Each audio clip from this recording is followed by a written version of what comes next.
नमस्कार, आप देख रहे हैं द क्रेडिबल न्यूज। मैं हूं शालिनी। मिडिल ईस्ट में जारी तनाव और ईरान अमेरिका के बीच घोषित नाजुक सीज फायर के बीच भारत के विदेश मंत्री एस जयशंकर और पेट्रोलियम मंत्री हरदीप सिंह पुरी पश्चिम एशिया और हिंद महासागर क्षेत्र के देशों का दौरा कर रहे हैं।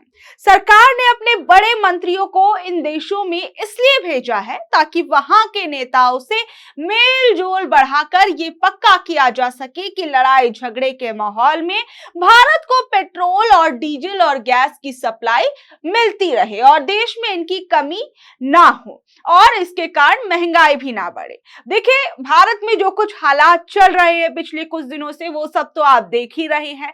वहीं मैं आपको बता दूं कि ये दोनों मंत्री ओमान, यूएई, सऊदी अरब और कतर जैसे देशों से बातचीत करने वाले हैं। लेकिन दूसरी तरफ आप ये भी देखिए कि ईरान के सुप्रीम लीडर मुस्तफा खामनेई ने ये साफ कह दिया कि हॉर्मुज स्ट्रेट अब सिर्फ एक रास्ता नहीं बल्कि ईरान का कंट्रोल रूम होगा। उन्होंने ये साफ संकेत दिया है कि अब वहां से गुजरने वाले हर जहाज को ईरान की स्पेशल मंजूरी और एक कड़े प्रोटोकॉल से गुजरना होगा।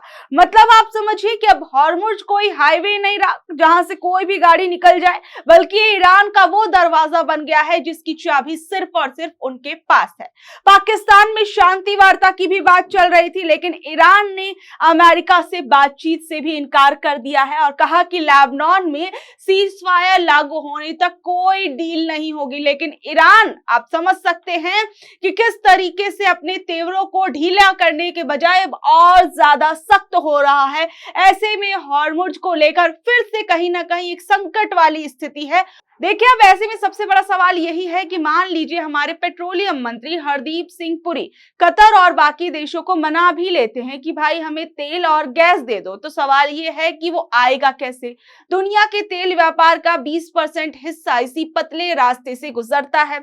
अगर ईरान ने वहां सख्ती बढ़ा दी तो टैंकरों का किराया बढ़ेगा, इंश्योरेंस महंगा होगा और कई बार तो टैंकर रुकवा भी लिए जाएंगे। देखिए, भारत की 90% एलपीजी सप्लाई इसी रास्ते पर टिकी है और अगर रास्ता बंद तो सिलेंडर की किल्लत और बढ़ सकती है, जैसा कि हमने पिछले कुछ दिनों में देखा है कि भारत में किस तरीके से सिलेंडर, गैस, पेट्रोल को लेकर परेशानियों का सामना आम लोगों को करना पड़ा था।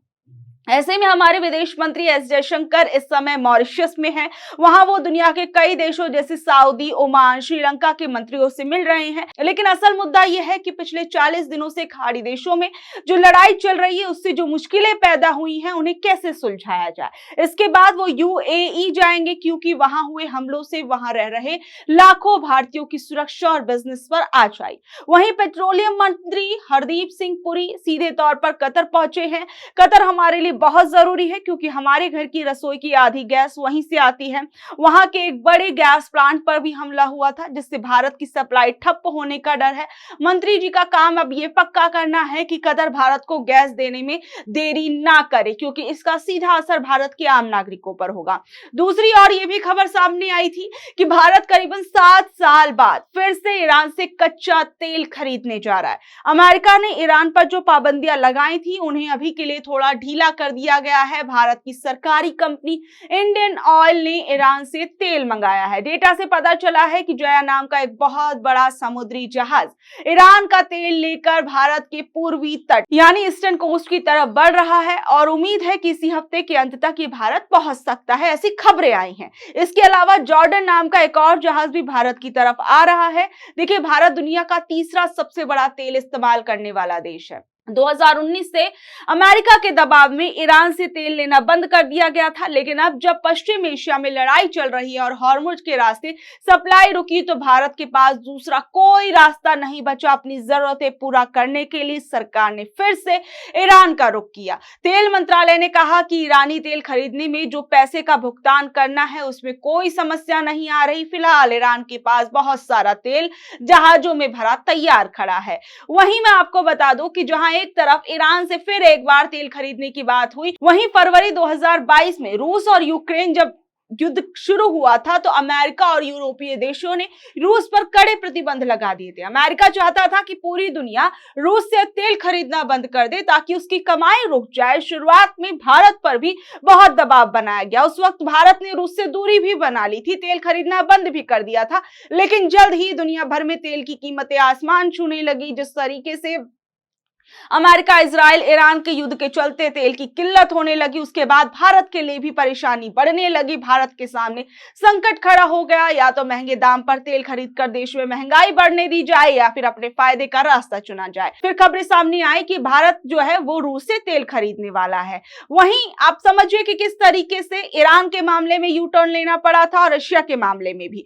फिर वही खबर आई जिसने सबको चौंका दिया। भारत ने न सिर्फ रूस से तेल लेना शुरू किया बल्कि ईरान के साथ भी वही कहानी दोहराई जा रही है। ईरान के मामले में भी यही हुआ। 2019 से हमने अमेरिका के डर से ईरान से तेल लेना बंद कर दिया था, और जब पश्चिमी एशिया में युद्ध जैसे हालात हुए, हॉर्मुज का रास्ता बंद हुआ, तो भारत फिर से संकट में आया और फिर उसके बाद भारत ईरान से तेल खरीदने को तैयार हो गया। वहीं दूसरी ओर देखिए, सीज फायर की बातें तो हो रही थी, लेकिन ईरान ने पाकिस्तान में होने वाले सीज फायर डील में शामिल होने से इनकार कर दिया है। ईरानी मीडिया फोर्स न्यूज एजेंसी के अनुसार ईरान ने कहा है कि जब तक लेबनान में सीज फायर लागू नहीं हो जाता वो बातचीत नहीं करेगा। इससे पहले अमेरिकी वेबसाइट वॉल स्ट्रीट जर्नल ने खबर दी थी कि ईरानी डेलीगेशन गुरुवार शाम पाकिस्तान पहुंच गया है। इसमें संसद के अध्यक्ष गालिबाफ और विदेश मंत्री अराक्ची शामिल हैं। हालांकि फॉक्स न्यूज ने इसे फेक बताया। इससे पहले 7 अप्रैल को अमेरिका और ईरान 2 सप्ताह के सीज फायर पर सहमत हुए थे। यह भी तय हुआ था कि दोनों देशों के नेता पाकिस्तान में मीटिंग के लिए मिलेंगे। बातचीत शनिवार को इस्लामाबाद में होनी है और इसके लिए अमेरिकी डेलीगेशन आज इस्लामाबाद पहुंचेगा। वहीं दूसरी ओर आप देखिए कि हॉर्मुज में तनाव जारी है। वहीं भारत और जापान ने हालात को शांत करने के लिए ऊर्जा आपूर्ति को स्थिर रखने के लिए मिलकर काम करने का भरोसा दिया है। जापान के विदेश मंत्री तोशिमित्सु मोटेगी और भारत के विदेश मंत्री एस जयशंकर के बीच फोन पर बातचीत हुई, जिसमें पश्चिम एशिया की स्थिति और अंतर्राष्ट्रीय शिपिंग पर चर्चा की गई। जापान के विदेश मंत्रालय का कहना है कि दोनों देशों ने स्थिति को सामान्य करने और ऊर्जा सप्लाई को बनाए रखने के लिए करीबी सहयोग जारी रखने के लिए प्रतिबद्धता जताई है। एस जयशंकर ने सोशल मीडिया प्लेटफॉर्म एक्स पर बताया कि इस बातचीत में हॉर्मुज से गुजरने वाले जहाजों की स्थिति पर भी चर्चा हुई। वहीं भारत के लोगों के समर्थन और एकजुटता के लिए आभार जताते हुए ईरानी दूतावास ने जानकारी दी कि पहले जो बैंक खाते आर्थिक मदद लेने के लिए बनाए गए थे उन्हें अब बंद कर दिया गया है। दूतावास ने लोगों से यह भी अपील की कि वो इन बंद किए गए खातों में या तो किसी भी ऐसे अन्य खाते में पैसा ट्रांसफर ना करे जिसे दूतावास का बताकर पेश किया जा रहा है। वहीं जहां एक तरफ ईरान की तरफ से धन्यवाद किया गया भारत के लोगों का जिन्होंने ईरान के लिए अपनी मदद पहुंचाई थी, वहीं दूसरी ओर खबर यह भी आ रही है कि global ship tracking company marine traffic के आंकड़ों के अनुसार गुरुवार को हॉर्मुज स्ट्रेट से कुल 6 जहाज गुजरे। इनमें 2 तेल, केमिकल और गैस टैंकर के जहाज थे, जिसमें 3 मालवाहक जहाज थे और एक ईंधन सप्लाई करने वाला जहाज शामिल था।